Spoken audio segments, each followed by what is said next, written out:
Hello guys! Ayan for today's vlog. Gumawa tayo ng mango candy roll at ang ating homemade sauce. At tara, tikman nyo na!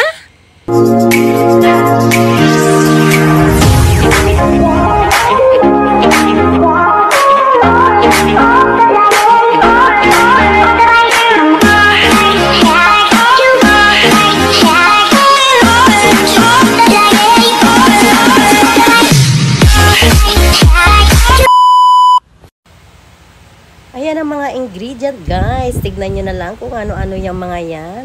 Ayan, pati ang mga sauce. Gagawa din tayo for today's video. Ayan yung crab stick.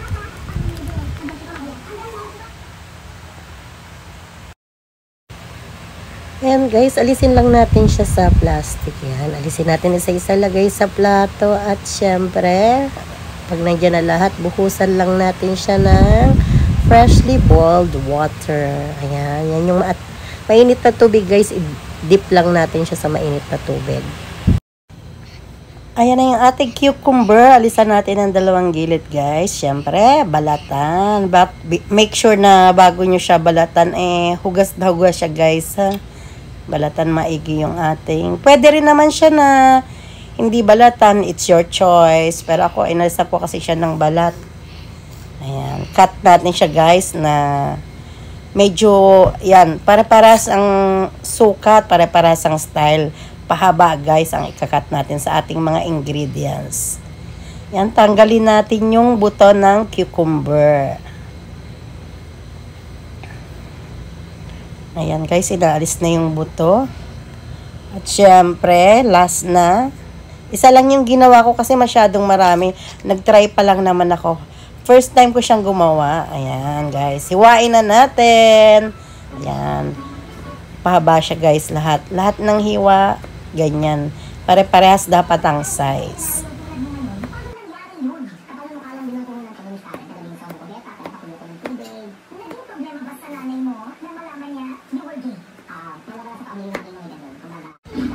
Ayan na nga, at tatapos ng ating cucumber, ilagay na natin sa Tupperware or sa lalagyan. At dito naman po tayo sa carrots. Yan guys, medyo kailangan yung carrots manipis na manipis lang ang pagkakahiwa. Ayan, syempre binalatan muna natin siya. Guys, sinugasan maigi ha.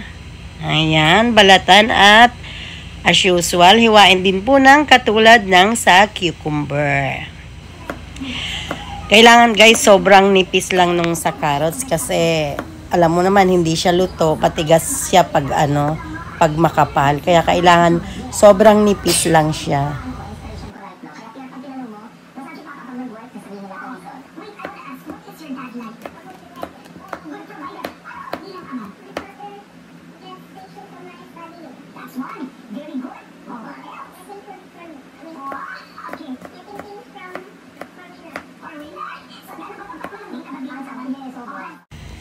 Ayan, at nandito na tayo sa bida, ang mangga, ang mango. Ayan guys, napakamahal ng mangga for today's video. Ayan, isang mangga lang ating gagamitin guys. Ayan, kasi nga is konti lang yung ating gagawin, pang bahay lang. Ayan, ginamitan natin siya ng baso para buo nating makuha ang laman ng mangga. Ayan, tanggal sa balat, said na said guys. Yan, nakita nyo naman. At ang isa pa.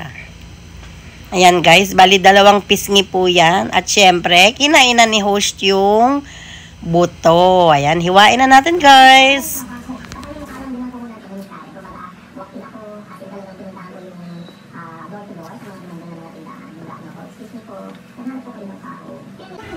Ayan na, hiniwa pa rin ng hiniwa. Ilang years kaya bago ako matapos sa paghihiwa ng mangga. Ayan. Pare-parehas lang po ng hiwa natin guys, sa pahaba siya. Pare-parehas ng hiwa, pare-parehas ng style. Ayan, after 5 years natapos na nga tayo at ilagay na natin sa lalagyanan. Ayan na sa Tupperware. Ayan na guys, nilagay na natin siya dyan. Ayan na silang tatlo, cucumber, carrots, at mango. Tatlo pa lang yan, guys. Ayan, meron pang mga kasunod. At syempre, eto naman ang ating crab stick.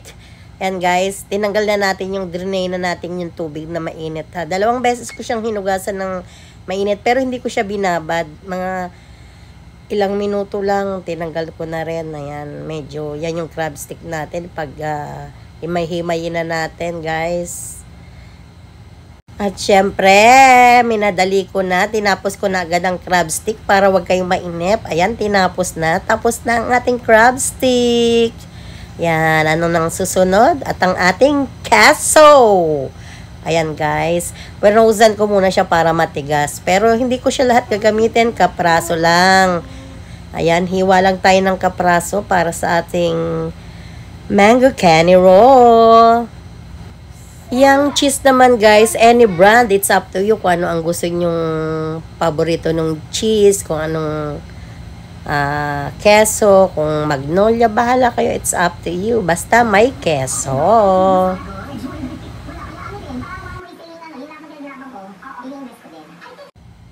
Ayan, hiwain din siya ng katulad ng sa carrots. Long stripe. Ayan.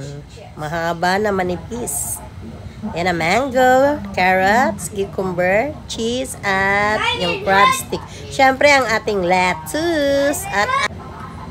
At ang rice paper. Ayan ang rice paper.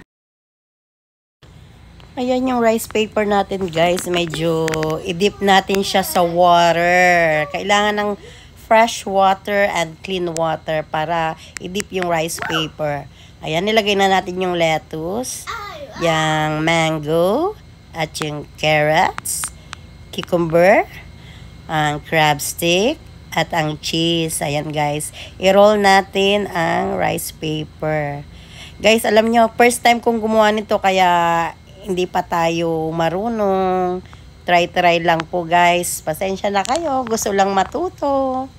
Ayan, guys. Yan ang ating. Ayan, may konting water. Yan, deep siya. Kailangan pala, guys, is medyo ilang seconds para medyo lumambot-lambot yung ating papel. Kasi pag matigas, ang hirap siya i-roll. Ayan. Kailangan siguro mga 30 seconds mo siyang i-dip sa water. Yan ulit, yung ating second try. Yan yung lettuce. Inano ko na siya, ha? Towel dry ko na siya yung ating... Yan, may mango tayo. Yung ating carrots, cucumber. Hindi, alam mo, yung first time ko siyang ginawa, hindi ko siya na perfect kasi nga, first timer, syempre, nobody's perfect. Ayan na yung aking nagawa. Yan yung aking finished product, guys. Hindi pa pala siya finished kasi ilang piraso pa lang yung nagawa ko. Ayan. Na-try ko lang siya. At tapos, meron tayo. Ayan yung ilang piraso ko nang nagawang mango canning. Ayan. Meron tayong sesame dressing. Yan yung sesame dressing. Binili ko rin yan sa shop. Gusto ko lang siya munang matikman kung okay siya bago ko siya ibigay sa aking mga sisters. Ayan. Try ko muna siya, guys, bago nyo tikman. Ayan. Siyempre, may pa chopstick si Mayora. Alam nyo, guys, talagang type ko yung lasa niya. Masarap siya. Ayan. Dinip ko lang siya sa sesame. Ayan. Eto, try ko ulit. Eto na yung parang... Kasi marami pa, hindi ko naman siya maiwan. Kaya kailangan ubusin ko siyang i-roll. Ayan, guys. Ayan, ang lola nyo nagbabalot. Yan, sa kabilang side. Tinikloop ulit sa kabilang side. Ayan. At ang meron akong katabing batang maingay dito. Yan, roll lang tayo, guys. Ayan. At kinat. Ayan. Para sa presentation. Para medyo maganda-gandang tignan. Ayan, guys. Yan ang aking pinagtyagaan. Medyo, ayan yung aking natapos na product. Talagang finish na talaga siya, guys. Ayan. Anong masasabi nyo? Mukha bang maganda? Ayan, kaaya-ayang tignan. Guys, yung ating yan. Nasa gitna yung sesame. Tinikman ko na, guys. Go! Actually, kulang siya ng ingredients eh. Wala kasi ako nabili na singkamas. Kailangan siya may singkamas pa eh. Ayan, gagawa tayo ng homemade na sauce. Ayan, konting mayonnaise. Mga dalawang spoon lang. Or 2 teaspoon ng mayonnaise. Tapos, meron tayong organic na olive oil. Ayan. At konting-konting olive oil lang, guys. Konti lang siya. Ayan, tansya-tansyahan lang. At syempre, meron din tayong apple cider vinegar. Ayan, syempre. Ang ating everyday use na apple cider vinegar. Mga 1 kutsarita lang, guys. Tapos, lagyan natin siya ng konting, a pinch of sugar. Ayan, mix na lang natin siya, guys. Haluing mabuti. Actually, nilagyan ko pa siya ng konting-konting lemon. Kaya lang di na nakita sa video. Ayan. Binuhusan natin siya sa maliit na platito. Ayan na, guys. Yung aking pinagmamalaking mango candy roll. Ayan, guys. How does it look? Mukha siyang masarap. Thank you for watching. I love you all.